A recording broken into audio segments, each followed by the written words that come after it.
ចំពោះការចូលមកទស្សនាវីដេអូរបស់ Channel My Voice ដែលថ្ងៃនេះផងដែរ Channel My Voice បានលើកយកនៅរឿងកលស្ត្រីคล้ายៗមកអានជូនបងប្អូនប្រិយមិត្តអ្នកស្ដាប់ទាំងអស់គ្នាស្ដាប់លេងកម្សាន្តហើយលីងើបមុខមើលបាយទីកន្លែងកម្សាន្តល្បីឈ្មោះថា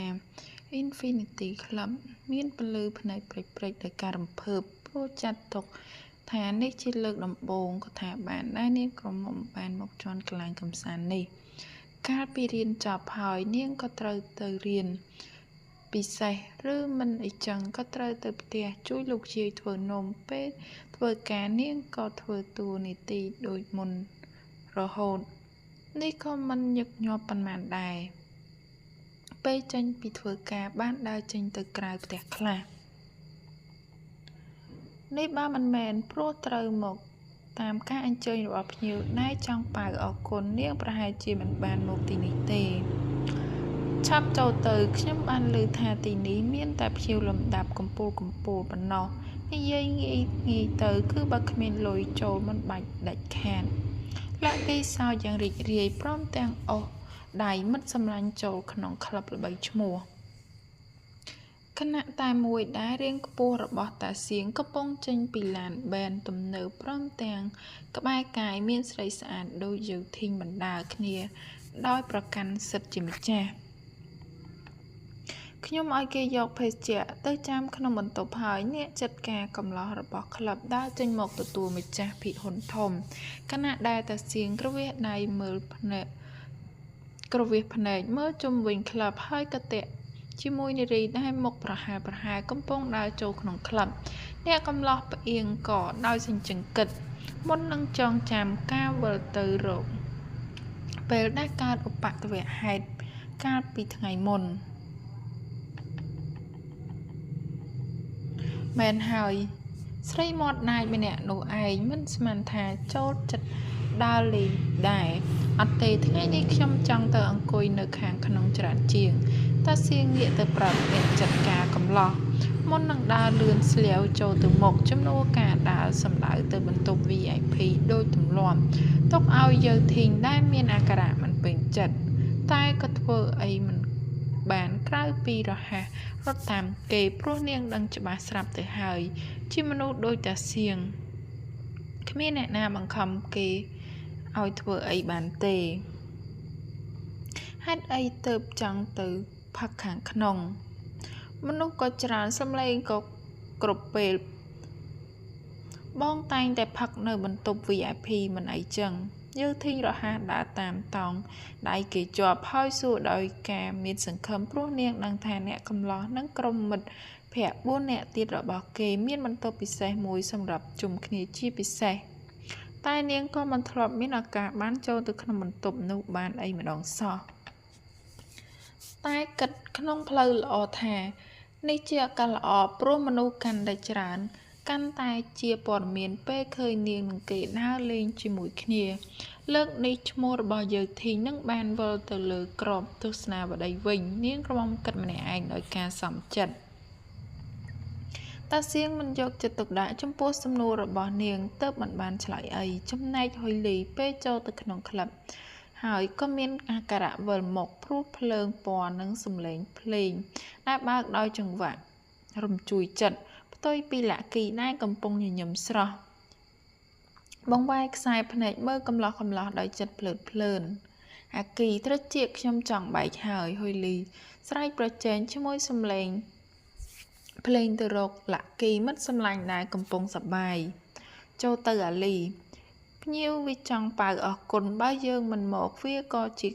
ការគ្មានមារយាទលាក់គីប្រាប់ព្រមទាំងមើលទៅជុំវិញដោយការរំភើបចិត្តមុននឹងឈប់នៅត្រង់មនុស្សមួយក្រុមព្រមទាំងញញឹមស្រស់ហើយអូសដៃហុយលីឲ្យទៅរកពួកគេនៅខាងនោះភ្លាមសួស្ដីថៅកែយានលាក់គីអោនក្បាលដាក់ភ្ញៀវសំខាន់របស់ក្រុមហ៊ុនហុយលីក៏ដើរតាមដោយរហ័សអោនក្បាលដាក់ដូចគ្នាអេលាក់គីហុយលីមកហើយឬអញ្ជើញអង្គុយថៅកែយានជូគន់រៀងធាត់ក្រលុចម្ចាស់មុខចំនួនភេសជ្ជៈបើកម្លាំងដែលទៅតែជួលក្រុមហ៊ុនរបស់ហុយលីនិងលាក់គីជួយធ្វើស្ពតពាណិជ្ជកម្មនិយាយបបួលដោយសម្លេងស្រទន់កាន់តែ ពេលហៅឈ្មោះរបស់ហុយលីហើយក៏កាន់តែផ្អែមទៀតរហូតលាក់គីលួចពេបមាត់លាក់គីអង្គុយចិត្តថៅកែជូគន់ដែលកំពុងមើលទៅហុយលីដោយភ្នែកព្រិចព្រិចហុយលីក៏អង្គុយចិត្តលាក់គីដោយមានអារម្មណ៍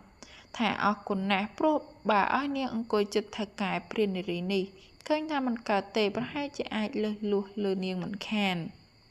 មែនហើយខ្ញុំត្រូវអរគុណពួកនាងទាំងពីរដែលជួយធ្វើស្ពតពាណិជ្ជកម្មរបស់ខ្ញុំឲ្យល្បីពេញប្រទេសថ្ងៃនេះខ្ញុំប៉ាវមិនកំណត់ចំណែកអាលីវិញចាំខ្ញុំចាក់ស្រាឲ្យសំឡេងជូគន់ប្រាប់ដោយចិត្តរីករាយព្រមទាំងប្រុងចាក់ស្រាឲ្យហុយលីតែលាក់គីក៏ស្កាត់មុនដោយការដឹងទាន់ហែមថាកែខ្ញុំអរគុណជំនួសអាលីតែម្នាក់នេះគេចាញ់អកលតែខ្ញុំដល់ណាក៏បានដែរលាក់គីធ្វើជាមិចភ្នែកដាក់ថាកែយានដោយការខ្លែងរហូតហុយលីភ្លេចខ្លួនញញឹមពេលឃើញថាកែជូតាន់ឆ្លោះទឹកមុខខណៈដែលឃើញដៃមឹករបស់លាក់គីហើយម្យ៉ាងទៀតវាមិនមែនគ្រាន់តែពួកយើងពីរនាក់ទេដែលធ្វើស្ពតចេញមកល្អដល់ថ្នាក់នេះនោះអីមកហើយឃើញតែកែប៉ាវអរគុណទើបខ្ញុំមិនចំទាស់សធានាំគ្នាមកមួយក្រុមហ៊ុនមកពួកឯងថ្ងៃនេះថាកែយានប៉ាវមិនកំណត់លាក់គីងាកដៃទៅប្រាប់បណ្ដាកូនចៅដែលនៅក្រុមហ៊ុនដែលនាំគ្នាមកច្រើនជាង10នាក់ធ្វើឲ្យថាកែយានដល់ថ្នាក់ស្លេកមុខជាមន់ស្ងោលាក់គីងាកទៅញាក់ចិញ្ចាំដាក់ហុយលីដែលលួចលើកមេដៃដោយការពេញចិត្តសូមទៅបន្ទប់ទឹកសិនបន្តិចទៀតខ្ញុំមកវិញហុយលីងាកទៅប្រាប់លាក់គីមុននឹងងាកទៅញញឹមស្រស់ដាក់ថាកែយានហើយរហ័សក្រោកចេញទៅបន្ទប់ទឹកភ្លាមព្រោះវិលមកជាមួយពន្លឺភ្លើងផ្លឹបផ្លែតនិងសំឡេងភ្លេងដើរលើកងរំពងពេលដើរចេញពីសំឡេងអ៊ូអរនោះរៀងតូចក៏បានធូរទ្រូងបន្តិចនាងក្រំរហ័សយកទូរស័ព្ទពីកាបូបស្ពាយទេរកលោកយាយភ្លាមយាយជាងឬគឺខ្ញុំថ្ងៃនេះខ្ញុំទៅផ្ទះយប់ជ្រៅបន្តិចផ្ញើប្រាប់លោកយាយផងគប់ជូនថ្ងៃនេះភ្ញៀវចង់ប៉ៅអរគុណក្រុមហ៊ុនហើយប្រាប់ថាមិនចាំបាច់បារម្ភទេចាំខ្ញុំឲ្យអាគីបើកឡានជូនទៅផ្ទះចាំយាយក៏រហ័សចូលគេងផងហុយលីបិទទូរស័ព្ទដោយមុខញឹមមុននឹងងាកទៅមើលជុំវិញរកប៉ាយបន្ទប់ទឹកជួនអីខ្សែភ្នែកក៏ងាកទៅឃើញរូបភាពកំឡោះក្រមុំមួយគូកំពុងអោបព្រឹត្តបដូរខ្យល់ដង្ហើមគ្នារហូតអ្នកដែលចៃដន្យឲ្យដើរមកជួបដូចហុយលីដល់ថ្នាក់មុខក្រហមរហ័សដើរបងបោយកិច្ចចេញពីរូបភាពមិនគាប់ភ្នែកនិងផ្ទៃមុខនោះឲ្យស្លាប់យ៉ាងណាក៏នាងនៅចាំបានថាមនុស្សប្រុសឆ្កួតកាមបើកឡានបែននោះឯងតែងខ្លួនក៏ល្អថ្នាក់ក៏ល្អដល់ថ្នាក់ជាអគ្គនាយកក្រុមហ៊ុនតែហេតុអីបានជាឆ្កួតកាមថ្នាក់នេះហុយលីគិតម្នាក់ឯងនៃការស្អប់ខ្ពើមថ្ងៃនេះទៅគេងនៅខុនដូអូនណាបងសៀងអ្នកកំឡោះដកដៃចេញពីរាងកាយតូចស្ដើងរបស់យើធីងមុននឹងញញឹមស្រស់ប្រុងឆ្លើយទទួលនឹងពាក្យអញ្ជើញនោះបើសិនជាខ្សែភ្នែករបស់គេមិនបានងាកទៅឃើញនាងក្រមុំម្នាក់ទៀតដែលកំពុងឈរមើលគេនឹងយើធីងដោយបើកភ្នែកធំហើយមើលទៅនាងដូចជាដឹងថាឃើញគេហើយទៅប្រហែសដើរកិច្ចតាសៀងញូចមាត់ញញឹមតាមរៀងតូចនោះមុននឹងងាកមើលស្រីម្នាក់ទៀតដែលកំពុងចាប់មុខរបស់គេឲ្យទទួលការបឺតជញ្ជក់ម្ដងទៀតតែតាសៀងក៏រហ័សចាប់ដៃរបស់យើធីងជាប់អូនទៅចាំបងខាងក្នុងសិនទៅតាសៀងប្រាប់ដោយសំឡេងផ្អែមរហូតយើធីងដល់ថ្នាក់ងក់ក្បាលធ្វើតាមយ៉ាងស្រួលហាក់ដូចជាកូនឆ្មាតូចមិនខុសចំណែកហុយលីក៏រហ័សដើរគេចទាំងមុខក្តៅភីរហូតលើកដៃមកចាប់មកជាប់ថែមទាំងធ្វើរឹកពីព្រឺសម្បល់ធ្វើកណ្ដាលវាទៅកាតម្នាក់នេះឆ្កួតកាមខ្លាំងពិតមែន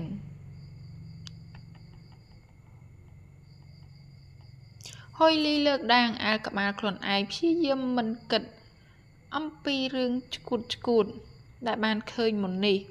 នាងថាអ្នកណាឆ្កួតកាមហុយលីភ្ជាក់ ព្រឺតរហ័សងាកមុខមើលតាមប្រភពសម្លេងភ្លាមក៏ឃើញថាជាមនុស្សប្រុសឆ្កួតកាមដែលនាងដាក់រហ័សនាមឲ្យឈរញញឹមរំខានប្រសាទថែមទាំងតូមមុខមកចិត្តរហូតសឹងតែនាងផ្ងាកក្រោយខ្ញុំថាអ្នកដែលធ្វើអីកណ្ដាលវាលមិនចេះខ្មាស់ភ្នែកអ្នកដតីដោយអ្នកណាខ្លះអ៊ីចេះណាលោកតែងខ្លួនក៏ល្អឋានៈក៏ល្អគ្មានលុយចូលសន្តាគារទេឬយ៉ាងម៉េចហុយលីនិយាយរំខានប្រសាទដែលជំនួសឲ្យអ្នកកំឡោះនៅចំពោះមុខខឹងបែរជាញញឹមស្រស់ចូលទៅចិត្តរហូតរៀងតូចជាងដល់ថ្នាក់ឈានថយក្រោយរហូតខ្នងបុកនឹងជញ្ជាំងតាសៀងលើកដៃច្រត់ជញ្ជាំងនៅខាងមុខដោយការមានព្រៀបជាងយ៉ាងម៉េចនាងចង់មានបទពិសោធន៍បែបនោះខ្លះឬឃើញឈរលួចមើលខ្ញុំបើកភ្នែកធំមិនអីទេចាំខ្ញុំជួយបង្រៀនក៏បានតាសៀងអោនមុខទៅខ្សឹបចិត្តបបោមាត់អ្នកម្ខាងទៀតមុននឹងធ្វើសម្លេងថើបដាក់រហូតនាងក្រមុំដល់ថ្នាក់ក្តៅមុខភាយថែមទាំងញ័រសាច់ដោយកំហឹងលាយនឹងអៀនខ្មាស់ចង់តែស្រែកដាក់គេតែក៏ធ្វើបានត្រឹមតែលើកដៃរុញរៀងដ៏ធំចេញព្រមទាំងចង្អុលមុខលោកនេះចាំជាព្រះអើយអ្នកនាងមិនបាច់សប្បាយចិត្តដល់ឡើងញ័រសាច់ថ្នាក់នេះក៏បានធ្វើចិត្តឲ្យត្រជាក់តាសៀងអោបដៃគប់ស្នាមញញឹមពេលឃើញនារីនៅចំពោះមុខដល់ថ្នាក់ញ័រដៃញ័រជើងនិយាយមិនចេញបានតែមើលគេដោយខ្សែភ្នែកហាក់ដូចជាចង់ច្របាច់កឲ្យស្លាប់អ៊ីចឹងខ្ញុំមិនបានសប្បាយចិត្តតែខ្ញុំស្អប់ទៅវិញទេប្រុសឆ្កួតហុយលីលើកជើងជន់គេពេញទំហឹងរហូតតាសៀងដល់ថ្នាក់ភ្លេចខ្លួនស្រែកលឺដោយការឈឺចាប់និងលោតកញ្ឆេងក្តោបជើងដែលត្រូវជន់តែវាក៏ត្រូវជួយអីមិនបានពេលជួបនឹងកម្លាំងរបស់នាងក្រមុំតូចតែជើងធ្ងន់សមមុខហុយលីញាក់មុខដាក់មុននឹងរហ័សដើរចូលទៅរកមិត្តភ័ក្តិទុកឲ្យតាសៀងបានតែមើលនាងដោយការផ្ញើទុកសិនចំណែកហុយលីក៏មុខក្រញើរហូតលាក់គេស្រែកសួរឯងកើតអីអាលីមិនសប្បាយចិត្តដល់ថ្នាក់នោះផងឬលាក់គេកំពុងយកខ្លួនទៅតាមចង្វាក់ញាក់កន្ត្រាក់អារម្មណ៍គេផ្អៀងខ្លួនមកសួរដោយការបារម្ភមិនមែនយ៉ាងនោះទេត្រូវមកជួបអាពួកឆ្កួតកាមនៅទីនេះហុយលីដល់ថ្នាក់បន្ធូរដង្ហើមចេញដោយការមួម៉ៅមុខក្រញើស្រាប់កាន់តែក្រញើថែមវាស្អីវិច័យដល់ថ្នាក់នេះបុព្វេសន្និវាសឲ្យច្បាស់ក្រឡែតលាក់គេធ្វើជាមមីរហូតហុយលីសឹងតែចង់រកអីមកគប់ក្បាលមិត្តបាត់មាត់ទៅអាគីបុព្វេក្បាលឯងស្អីខ្ញុំទៅឃើញអាឆ្កួតនោះថាបមនុស្សស្រីគិតហើយព្រឺសម្បល់គួរឲ្យស្អប់បំផុតហុយលីធ្វើរឹកវាស្អប់ខ្ពើមពិតមែនរហូតលាក់គីបានតែធ្វើមុខខូចអារម្មណ៍ព្រោះកំពុងអណ្ដែតអណ្ដងជាមួយប្រឡោមលោកដែលខ្លួនចូលចិត្តអានអ្នកណាថើបអ្នកណាឬបងក្នុងចំណោមកូនចៅដែលអង្គុយចិត្តក៏រហ័សឈ្ងោកមុខសួរដោយការចង់ដឹងតាឯងទេដឹងចង់ដឹងឃើញគ្រប់រឿងតែម្ដងហើយឯងនេះលាក់គីកំហកដាក់ឲ្យកូនចៅរហូតមិនហ៊ានសួរទៀតបានតែរអ៊ូថាភាវនានាងស្លាប់តាំងពីជាតិមុនទៅហើយអាគីខ្ញុំចង់ទៅវិញហើយឯងជូនខ្ញុំទៅបន្តិចទៅខ្ញុំប្រាប់យាយជាងថាឯងជូនខ្ញុំទៅហុយលីកេះប្រាប់លាក់គីដោយចង់ទៅផ្ទះវិញពេញទីព្រោះនាងមិនបានពេញចិត្តនឹងដើរលេងកន្លែងនេះស្រាប់ទៅហើយម្យ៉ាងទៀតត្រូវមកជួបមនុស្សដែលមិនចង់ជួបទៀតដឹងហើយតែចាំបន្តិចទៀតទៅខ្ញុំសុំជួបមនុស្សឆ្កួតកាមរបស់ឯងសិនមិនបានឬយ៉ាងម៉េចម្នាក់ណាទៅខ្ញុំចង់ឃើញលាក់គេនៅតែដៀងមើលជុំវិញបរិវេណនោះព្យាយាមរកមើលអ្នកកំឡោះដែលជាគូករណីរបស់មិត្តសម្លាញ់ដោយការចង់ដឹងឯងចង់ឃើញធ្វើស្អីហុយលីនិយាយដោយសម្លេងមួម៉ៅតែមើលទៅលាក់គេប្រហែលជាធ្វើជាត្រចៀកបោតរួចទៅហើយគ្មានរពៀនអាចកម្រើកខ្លួនរហូតនាងក្រមុំខឹងឆាវខ្ញុំទៅវិញខ្លួនឯងក៏បាននាងក្រមុំក្រោកតែក៏ត្រូវលាក់គេទាញជាប់មុនទាំងដែលខ្សែភ្នែកកំពុងសម្លឹងទៅម្ខាងទៀតដោយភ្នែកធំឯងក៏ប្រាប់ណាថាជាមនុស្សប្រុសដែលកំពុងមើលមកឯងម្នាក់នោះឬអត់លាក់គេសួរ រដាក់រដប់រហូតហុយលីមួម៉ៅងាកខ្វាប់មើលតាមទៅឃើញមនុស្សប្រុសម្ខានប្រាសាទម្នាក់នោះពិតមែនគេកំពុងមើលមកនាងដោយស្នាមញញឹមរំខានប្រាសាទថែមទាំងលើកម្រាមដៃធ្វើជាសញ្ញាកុំឲ្យមាត់ថែមទៀតធ្វើឲ្យហុយលីដល់ថ្នាក់កញ្ជ្រោលដោយកំហឹងម្ដងទៀតប្រុសឈួតម្នាក់នោះហើយឯងពេញចិត្តឬនៅហុយលីងាកទៅទាញដៃលាក់គីឲ្យក្រោកព្រោះនាងមិនអាចទ្រាំនៅកន្លែងតែមួយជាមួយប្រុសម្នាក់នោះបានសំបីតែ1នាទីនោះគឺលោកចិនតាសៀងកំឡោះសាច់ក្រអូបកំពូល Playboy ប្រចាំឆ្នាំទេតាអាយលាក់គីស្រែកដោយរំភើបព្រោះថាគេក៏តាមម្ដានដំណឹងរបស់កំឡោះសាច់ក្រអូបនេះច្រើនសំគួរដូចគ្នាមិនស្រមៃសោះថាជែកផតជាមនុស្សតែម្នាក់គត់ជាមួយនឹងមនុស្សប្រុសឈួតកាមរបស់ហុយលីសោះឈួតកាមក៏ឈួតទៅខ្ញុំព្រមចំពោះគេបានគ្រប់ពេលបើសិនជាគេចង់ញ៉ាំខ្ញុំលាក់គេសើចដោយក្តីរីករាយមើលតាមតាសៀងដែលពេលនេះងាកទៅរកនារីម្នាក់ទៀតដែលរួមតុជាមួយគេនោះគឺយោធីងទេតាស្លាប់ហើយដើរទៅតង់ថៅកែម្នាក់នោះឥឡូវមកធ្វើជាគូបណ្ដាលរបស់ទេវបុត្ររបស់ខ្ញុំទៀតមិនបានការមែនបែបនេះត្រូវគេនិយាយណាមលាក់គីកាន់ទូរស័ព្ទប្រុងយកមកថតរូបដើម្បីយកទៅនិយាយក្នុងក្រុមរបស់គេតែក៏ត្រូវຕົកវិញពេលបានឮសំឡេងយ៉ាងឃោឃៅរបស់មិត្តសម្លាញ់អាគីឯងចង់ទៅវិញឬមិនទៅហុយលីដល់ថ្នាក់អោបដៃធ្វើមុខមាំរហូតលាក់គីព្រមចាញ់អូខេទៅវិញក៏ទៅបើអីចឹងឯងទៅលាថៅកែយិនសិនទៅនេះក្នុងចំណោមស្រីខាងនោះហុយលីដល់ថ្នាក់ពេបមាត់ពេលបានងាកទៅថៅកែយានដែលត្រូវចោមរោមដោយ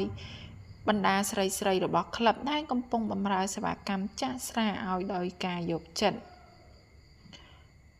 តែពេលឃើញហុយលីថៅកែយានក៏រហ័សដេញស្រីទាំងនោះចេញមុននឹងរហ័សក្រោកដើរមកព្រមទាំងញញឹមដាក់នាងក្រមុំរហូតមានការអីឬអាលីខ្វះខាតត្រង់ណាឬអត់ថៅកែយានដៃរហ័សប៉ះត្រង់ស្មារបស់ហុយលីរហូតនាងក្រមុំត្រូវផ្អៀងកិច្ចខ្លួនសឹងមិនតាន់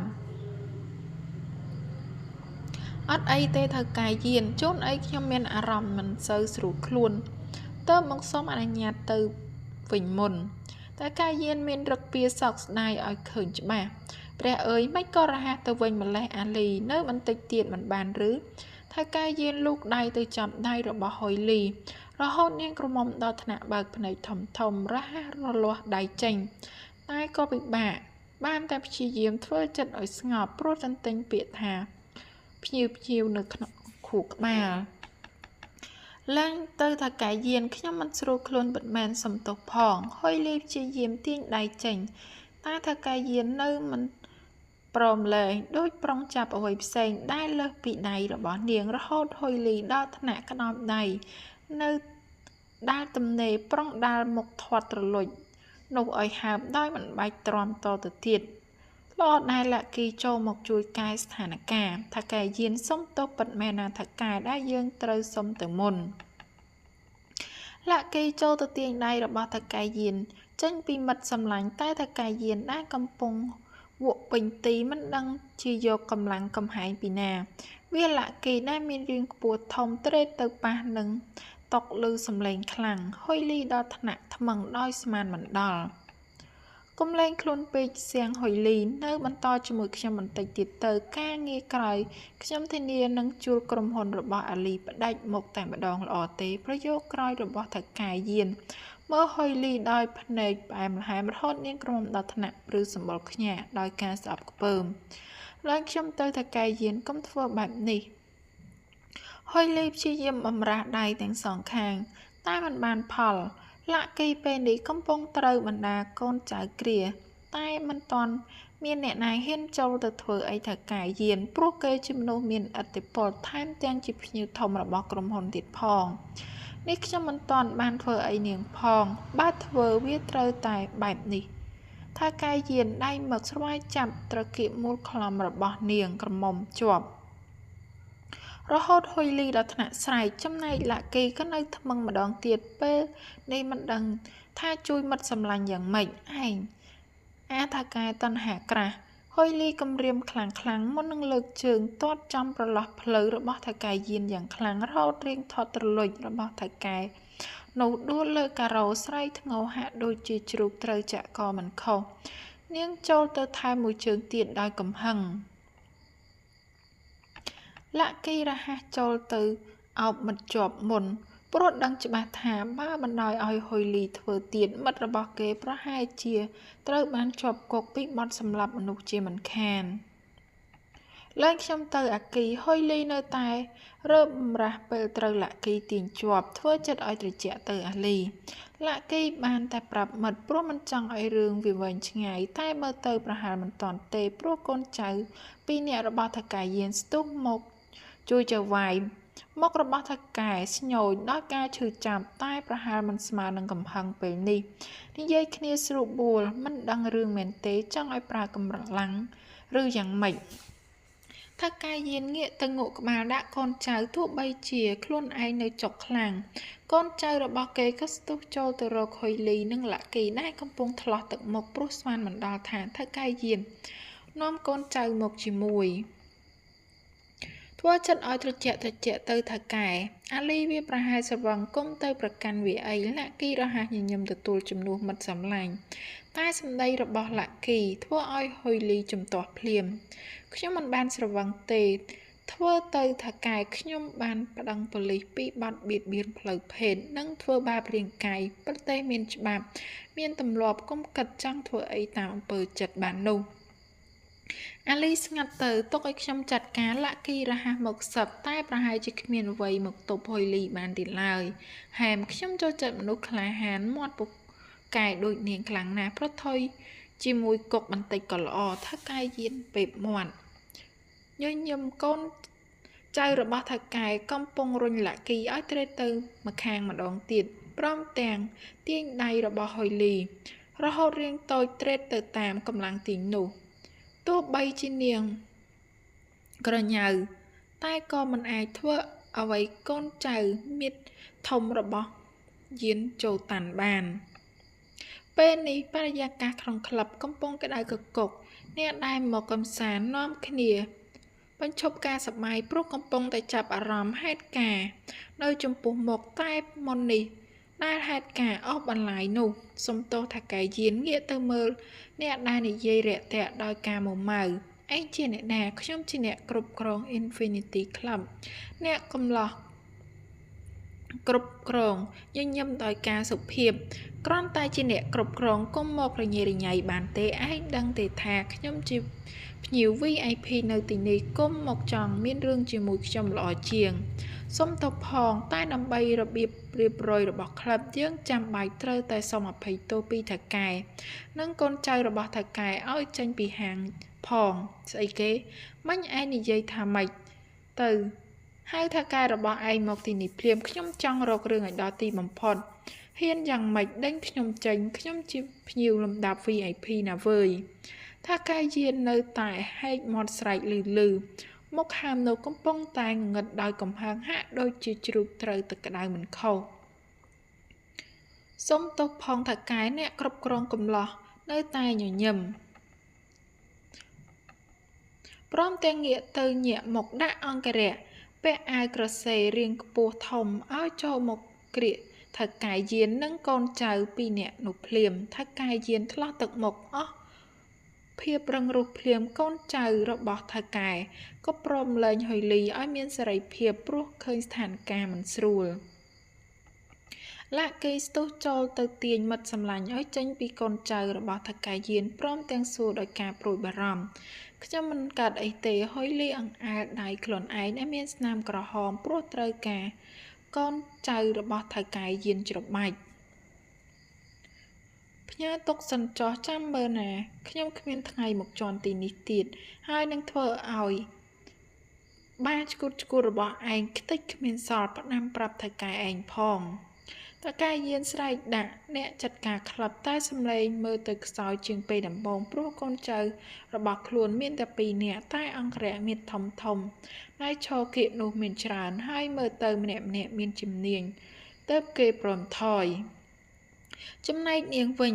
សៀងហុយលីលើកក្រោយយើងច្បាស់ជាបានជួបគ្នាទៀតសម្លេងតកែយានងាកទៅញញឹមពន្យូអារម្មណ៍របស់ហុយលីរហូតនាងក្រមុំដល់ថ្នាក់ពេបមាត់ដាក់ពេលនោះឯងមិនគួរហាមខ្ញុំទេលាក់គីហុយលីនិយាយគ្រាន់បានណាគិតថារួចខ្លួនបានគឺបុណ្យហើយតោះយើងទៅវិញអ្នកមើលច្រើនហើយអរគុណអ្នកចាត់ការច្រើនលាក់គីរហ័សខ្សឹបប្រាប់មិត្តសម្លាញ់ពេលឃើញខ្សែភ្នែកជាច្រើនកំពុងមើលមកដោយការចង់ដឹងព្រមទាំងងាកទៅអរគុណអ្នកចាត់ការក្លឹបដែលកំពុងឈរញញឹមយ៉ាងសុភាពហុយលីក៏រហ័សទៅអរគុណដែរជានីតិរបស់ខ្ញុំស្រាប់ទៅហើយបើអីចឹងថ្លៃអាហារនិងភេសជ្ជៈថ្ងៃនេះខាងយើងសូមមិនទទួលទេរាប់ថាជាការសុំទោសថាតែខាងខ្ញុំក៏មានចំណែកខុសដែរដែលធ្វើបាបតើកែម្នាក់នោះមុនខ្ញុំទៅវិញទេដែលត្រូវសុំទោស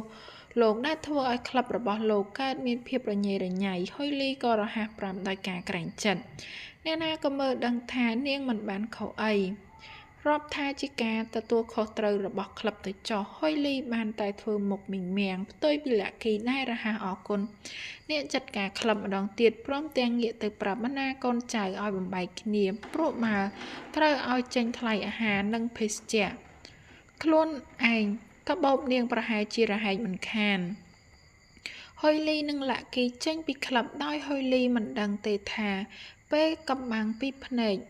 របស់ពួកគេអ្នកចាត់ការកំឡោះក៏រហ័សទៅរាយការណ៍ដល់អ្នកកំឡោះរៀងខ្ពស់ដែលកំពុងអង្គុយមើលហេតុការណ៍ទាំងអស់យ៉ាងស្ងៀមស្ងាត់រួចហើយលោកចិនតែថាកែម្នាក់នោះសុំខ្លាចថាវាមានបញ្ហាដល់ក្លឹបរបស់យើងបានអ្នកចាត់ការកំឡោះប្រាប់ដោយសម្លេងបារម្ភព្រោះអាចដឹងដល់កិត្តិស័ព្ទរបស់ថៅកែយានម្នាក់នេះខ្លះចាំខ្ញុំចាត់ការខ្លួនឯងបាទលោកចិនអ្នកចាត់ការកំឡោះរហ័សដកខ្លួនចេញពេលឃើញរាងខ្ពស់ស្អាតរបស់យើងធីងចូលមកចិត្តថែមទាំងធ្វើមកជាសញ្ញាសួរ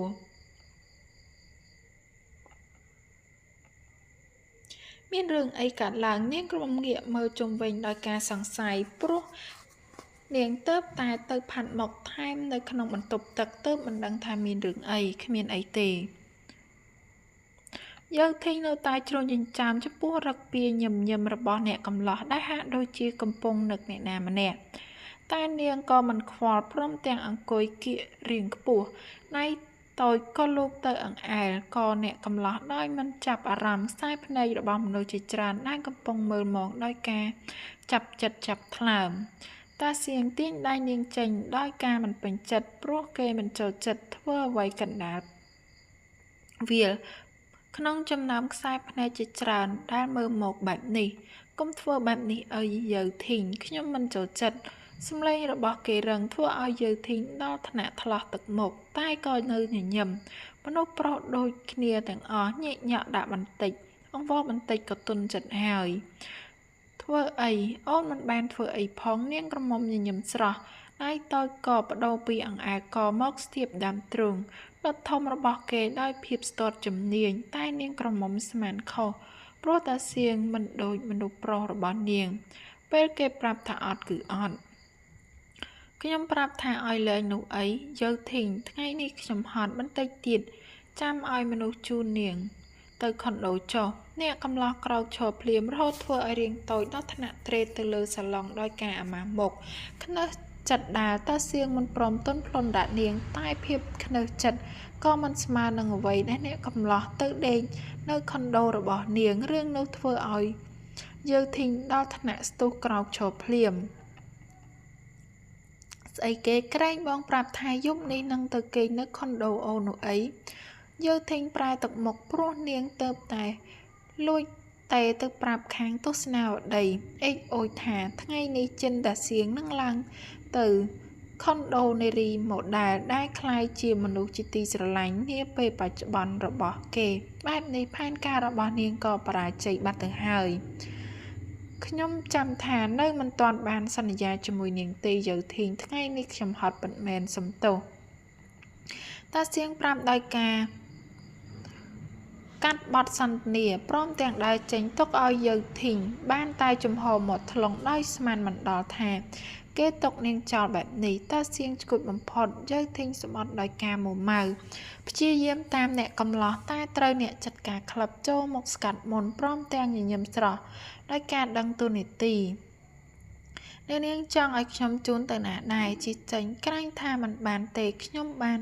ទទួលបញ្ជាឲ្យថាត្រូវជូនអ្នកនាងទៅដល់គោលដៅរៀបរយយើងធីងចង់តែស្រែកលឺដោយការខ្នើចិត្តថែមទាំងខ្មាស់ពេលមានមនុស្សជាច្រើនមើលនាងដោយកែវភ្នែកស្រដៀងនឹងការសោយចំអកទើបនាងរហ័សដើរចេញពីបរិវេណនោះដោយមានអ្នកចាត់ការក្លឹបតាមជូនទៅឡានយើងធីងបានតែក្តាប់ដៃណែនរអ៊ូម្នាក់ឯងដោយការខឹងតាសៀងអើយតាសៀងហេតុអីលោកធ្វើបែបនេះដាក់ខ្ញុំធ្វើដូចមិនខ្វល់ពីខ្ញុំសោះចាំមើលទៅលោកត្រូវតែខូចចិត្តដែលធ្វើដាក់ខ្ញុំបែបនេះចំណែកហ៊ុយលីចេញពីក្លឹបបានហើយនាងក្រមុំក៏និយាយជាមួយលាក់គីដោយមិនយល់ទីនេះមើលទៅបម្រើសេវាកម្មដល់ភ្ញៀវល្អណាស់យើងធ្វើឲ្យក្តៅក្រហាយហើយមិនគិតថ្លៃខូចខាតពីយើងអីមួយសេនថែមទាំងមិនគិតថ្លៃអាហារនិងស្រាទៀតហ៊ុយលីអោបដៃព្រមទាំងងាកទៅមើលប៉ាយរបស់ក្លឹបម្ដងទៀតអួយឯងគិតច្រើនធ្វើស្អីគេប្រហែលឃើញថាថៅកែនោះវាលូកលាន់ឯងមុនទៅបានជាឯងតតអាអូនតូចរបស់គេហើយថ្ងៃនេះជាថ្ងៃសើយស្អីក៏មិនដឹងជួបតែពួកឈ្គូតកាមទាំងអាតាបិនោះទាំងអាថាការត្រីកាមហ៊ុយលីបានតែរអ៊ូម្នាក់ឯងដោយការមុំម៉ៅរហូតលាក់គីសោយកក្អាក់ពេលហេតុការរៀងធូរស្រាលវិញហើយសូមអង្វរចុះណាអាលីកុំយកលោកចិនរបស់ខ្ញុំទៅប្រៀបនឹងថកែយានបានទេខូចអារម្មណ៍អស់លាក់គីធ្វើជាមុំម៉ៅរហូតហ៊ុយលីបានតែធ្វើមុខស្ញូញដាក់មនុស្សប្រុសបែបនោះស្អីល្អទៅអាគីឈួតកាមនិងរំខានប្រសាទហ៊ុយលីពេបមាត់មុននឹងដើរបង់បោយទៅរកឡានរបស់មិត្តដោយមិនចាំរហូតលាក់គីបានត្រឹមតែជ្រឹមភ្នែកមើលថាមិត្តនារីរបស់គេត្រូវតាសៀងធ្វើអីទើបបានមើលទៅគុំដល់ថ្នាក់នោះតែក៏ដើរតាមដោយជួយមិនបានតាមផ្លូវដែលជូនទៅហៅថាជិះជូនទៅត្រូវជាងព្រោះលាក់គីគ្រាន់តែអង្គុយចំណែកអ្នកបើគឺហ៊ុយលីតែព្រោះមិនចង់ឲ្យលោកយាយបារម្ភទើបនាងត្រូវមានមិត្តជូនមកផ្ទះដែរ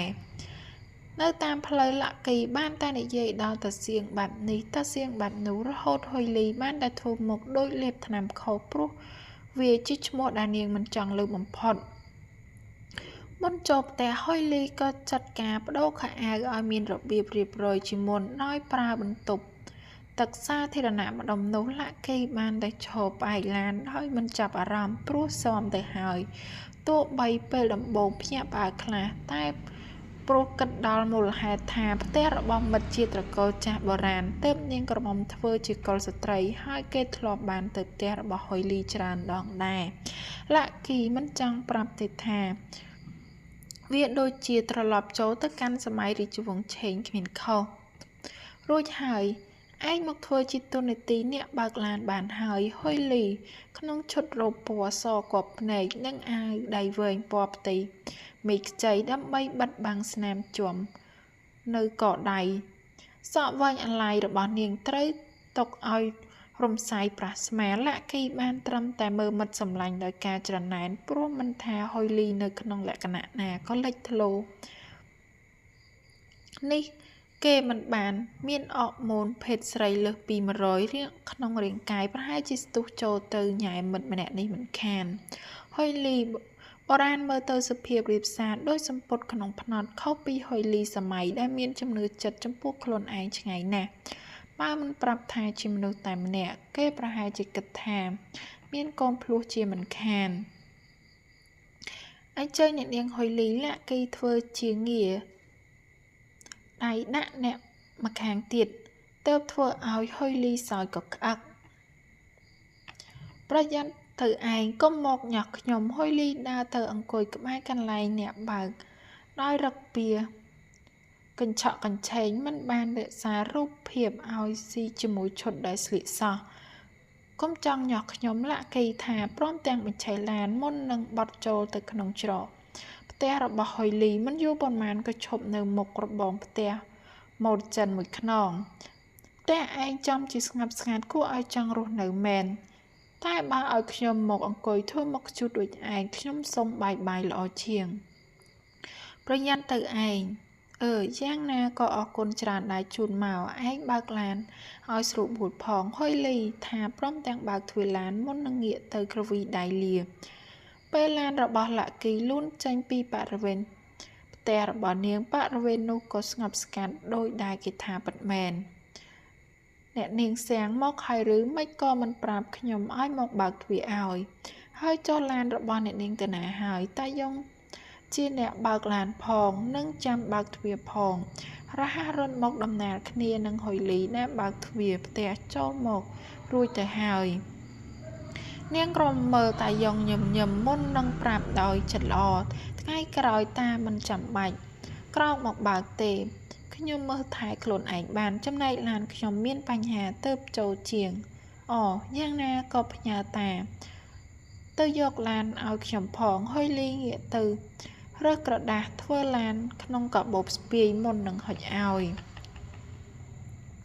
មុននឹងដើរចូលក្នុងផ្ទះហុយលីក៏មានអារម្មណ៍ចម្លែកពេលឃើញអំពូលភ្លើងនៅភ្លឺចាស់ក្នុងបន្ទប់លោកយាយព្រោះពេលនេះជាពេលចូលសម្រានរបស់លោកយាយនាងហើយនាងក្រុមបានតែដើរទៅគោះទ្វារតិចពេលឮសំឡេងអនុញ្ញាតទើបរុញចូលហើយចូលទៅរកលោកយាយដែលកំពុងអង្គុយលើកៅអីប្រចាំរបស់គាត់លោកយាយសៀងញញឹមស្រទន់ដាក់ចៅស្រីតែម្នាក់គត់ដែលកំពុងដើរចូលមកជឿនខ្ញុំស្មានថាលោកយាយសម្រានលក់ហើយលោកយាយដេកមិនសូវលក់ទើប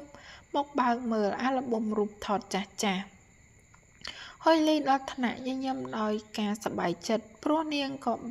ខានបើកអាល់ប៊ុមរូបថតរបស់លោកយាយយូរហើយខ្ញុំសុំមើលដែរបានទេខ្ញុំចូលចិត្តស្ដាប់លោកយាយនិយាយដល់លោកតាហុយលីដឹងច្បាស់ថាបើនិយាយដល់រឿងរបស់លោកតាលោកយាយតែងតែភ្លេចខ្លួនញញឹមដោយមានក្តីសុខលោកយាយសៀងញឹមមុននឹងបើកអាល់ប៊ុមរូបថតឲ្យចៅស្រីមើលដោយការពេញចិត្ត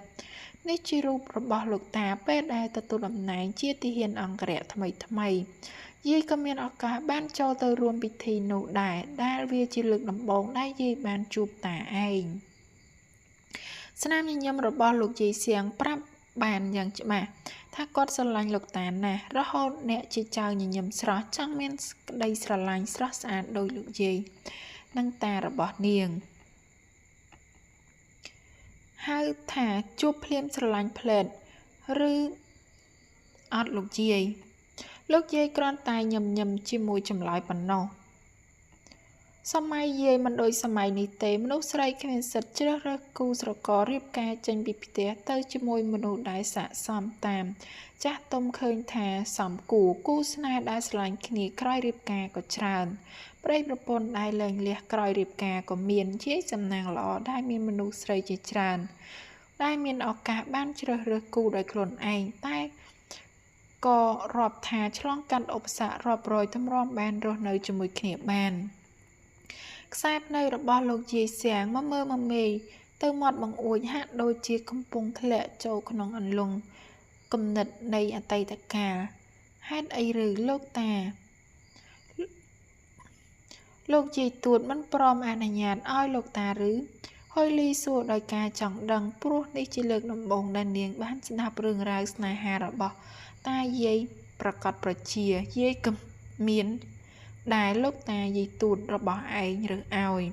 តាឯងក៏ដូចគ្នាយាយនៅធ្លាប់ចង់រត់តាមតាឯងចេញពីផ្ទះដែរមកដល់ត្រង់នេះហុយលីបានឮសំឡេងសើចតិចដោយអារម្មណ៍ល្អរបស់លោកយាយរហូតនាងក្រមុំញញឹមតាមតែគិតថាអាណិតគ្រួសារអាណិតលោកតាយាយទូតរបស់ឯងដែលប្រហែលជាក្រំចិត្តទើបយាយបញ្ឈប់ការតាំងចិត្តនោះលោកតាឯងក៏មិនយល់ស្របតាឯងប្រាប់យាយថាត្រូវការលើកដំកើងយាយឲ្យគេដឹងថាយាយជាភរិយាម្នាក់គត់របស់លោកតាប្រហែលជាស្រឡាញ់យាយណាស់ហុយលីដល់ថ្នាក់ធ្វើមុខរំភើបពេលនឹកដល់បុរសម្នាក់ដែលស្រឡាញ់ និងលើកដំកើងលោកយាយខ្លាំងថ្នាក់នេះលោកតាឯងជាមនុស្សល្អណាស់យាយជាមនុស្សស្រីដែលសំណាងល្អបំផុតដែលបានជួបនិងរស់នៅជាមួយតារបស់ឯងចុះរឿងវាបញ្ចប់យ៉ាងម៉េចទៅលោកយាយហើយចុះលោកតាលោកយាយព្រមទទួលឬអត់ចុះខាងលោកតាវិញហើយលីសួរដោយការអន្ទះសាររហូតអ្នកជាយាយអង្អែលក្បាលដែលមានសក់វែងអាឡ័យរបស់ចៅស្រីតែមួយដោយការអាណិតស្រឡាញ់ស្នេហានោះអីដែលយកឈ្នះគ្រប់យ៉ាងបានលោកយាយសៀងបើកអាល់ប៊ុមរូបថតមួយសន្លឹកចុងក្រោយដែលជារូបក្នុងពិធីអាពាហ៍ពិពាហ៍របស់លោកតានិងលោកយាយដែលរៀបចំធ្វើយ៉ាងធំដុំនិងស័ក្តិសមកតញ្ញូហុយលីមើលរូបភាពចុងក្រោយនោះដោយកែវភ្នែកភ្លឺផ្លេកដែលបង្ហាញប្រាប់ពីក្តីសុខនិងសំណាងល្អដែលបានកើតមកក្នុងត្រកូលនេះកើតមកជាថៅកែរបស់យាយសៀងនាងស្ទុះចូលទៅអោបលោកយាយដូចក្មេងដែលលោកយាយតែងតែបន្ទោសរហូតថាធំហើយមិនគួរធ្វើអកប្បកិរិយាបែបនេះតែលើកនេះលោកយាយបានតែអង្អែលចៅស្រីតែមួយដោយក្តីអាណិតស្រឡាញ់ខ្ញុំក៏ចង់មានសេចក្តីស្រឡាញ់ដែលស្រស់ស្អាតដូចលោកតាលោកយាយពេលគិតម្ដងទៀតខ្ញុំសូមរស់នៅជាមួយលោកយាយនិងយាយជាងបែបនេះរហូតដល់ចាស់ល្អជាងនាងក្រមុំថាដោយរឹកពីញែកញក់មុននឹងដកខ្លួនចេញស្ដាប់និយាយចោលនឹងហើយយប់ជ្រៅណាស់ហើយទៅគេងទៅស្អែកនេះកុំភ្ញាក់យឺតរហ័សរៀបចំខ្លួនតាមការណាត់ជួបភ្ញៀវយល់ដែរទេភ្ញៀវអ្នកណាលោកយាយហុយលីភ្លេចឲ្យឆឹងថាស្អែកនេះតង់មីនិងកូនប្រុសរបស់គេណាត់ញ៉ាំអាហារធ្វើឲ្យនាងដល់ថ្នាក់លួចធ្វើមុខស្ញោរហ័សគ្រាលោកយាយមកអង្គុយលើគ្រែអេចៅម្នាក់នេះគឺអ្នកស្រីចិននិងកូនប្រុសនោះអីចេះភ្លេចទៅកើតចាលោកយាយហុយលីទទួលសម្ដីតិចតិចតែទឹកមុខក៏បង្ហាញប្រាប់ថាពិបាកចិត្តរហូតលោកយាយមើលដឹងអាលីយាយមិនគិតថានឹងចាប់គូឲ្យឯងនោះទេយាយយល់ច្បាស់ថាស្នេហាជារឿងរបស់មនុស្សពីរនាក់តែគេមកសាកសួរឯងពីយាយបើយាយបដិសេធវាដូចជាជ្រុលពេកជាការបំផ្លាញទឹកចិត្តតទេតែបើឯងមិនបានស្រឡាញ់មិនបានពេញចិត្តយាយមានសិទ្ធទៅបង្គាប់ឬហេតុអីលោកយាយគ្មានសិទ្ធបើលោកយាយចង់ឲ្យខ្ញុំរៀបការខ្ញុំក៏ព្រមបើសិនជាតម្រូវការរបស់លោកយាយកុំគិតបែបនោះសិទ្ធក្នុងការចិញ្ចឹមមើលថែចៅឲ្យធំធាត់ជានីតិរបស់យាយតែសិទ្ធក្នុងការរើសគូស្រករជារបស់ឯងយាយគ្រាន់តែណែនាំរឿងដែលយាយឃើញថាល្អតែឯងចង់ទៅប្រើឬអត់នោះជាសិទ្ធិរបស់ឯងនឹងហើយចុះពេលនេះយាយមាត់ហើយចាំយាយនិយាយគ្នាស្អែកលោកយាយសៀងទំរេតខ្នងសម្រានជាការបញ្ចប់ការសន្ទនាហុយលីរហ័សដណ្ដប់ភួយឲ្យអ្នកដែលជាយាយ